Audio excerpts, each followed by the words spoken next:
ఎర్రగొట్టే కారం రంగు రుచి ఆచి కారం పొడి. అధికారం పోయినా కేటీఆర్ కు అహంకారం తగ్గలేదన్నారు మాజీ మంత్రి దానం నాగేందర్. కాంగ్రెస్ అగ్రనేత రాహుల్ గాంధీ సీఎం రేవంత్ రెడ్డిలపై కేటీఆర్ చేసిన వ్యాఖ్యలపై ఫైర్ అయ్యారు.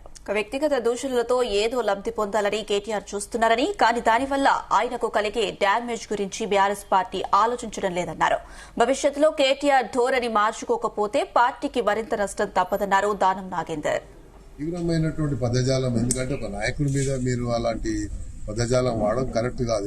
అందుకనే మీరే గెలికి కయ్యం పెట్టుకుంటున్నారు ముఖ్యమంత్రి గారు గెలిపితే మరి మీరు ఒకటంటే 10 అంటారు ముఖ్యమంత్రి గారు.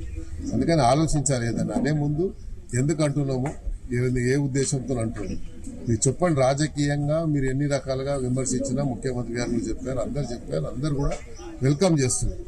మీరు చేయండి, పాలసీస్ మీద ఏదన్నా ప్రభుత్వ పాలసీస్ మీద చెప్పండి, లేకుంటే ఇంకేదని చెప్పండి. కానీ ఇట్లా ఇంత తెలివి ఉన్నటువంటి అన్ని చెప్పుకునే వ్యక్తులు ఇలా ఎందుకు దిగజారిపోతున్నారు అనేది అర్థమవుతలేదు. ఇది కరెక్ట్ కూడా కాదు. ఎందుకంటే దిగజార రాజకీయాలు చేయడం అనేది కరెక్ట్ కాదు. వ్యక్తిగతంగా దూషించడము, వ్యక్తిగతంగా మాట్లాడము, అది ఏదో మనకు గొప్ప పేరు వస్తుందని భావిస్తారు. కానీ దీనివల్ల ఎంత డిమారలైజ్ అయిపోతారు, మీరు ఎంత మరి ఇది పోతున్నారు అనేది మీరు అర్థం చేసుకుంటలేరు. ఇప్పటికైనా రియలైజ్ కావాలి, చేసిన తప్పుల వల్ల మీకు జరిగిన నష్టానికి మీరు రియలైజ్ కావడం లేదు. ఇంకా అదే అహంకార ధోరణితో మీరు ఏదైతే ప్రవర్తిస్తుందో, ఈ అహంకారమే మీకు దెబ్బతీసింది. మళ్ళీ అదే ప్రవర్తనతో పోతున్నారు కాబట్టి మళ్ళీ ఇదే మీకు పునరావృతం అవుతుంది.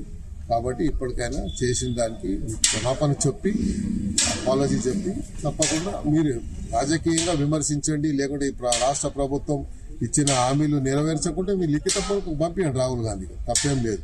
కానీ రాహుల్ గాంధీ గారిని ఉద్దేశించి మీరు ఇలాంటి వ్యాఖ్యలు చేయడం అనేది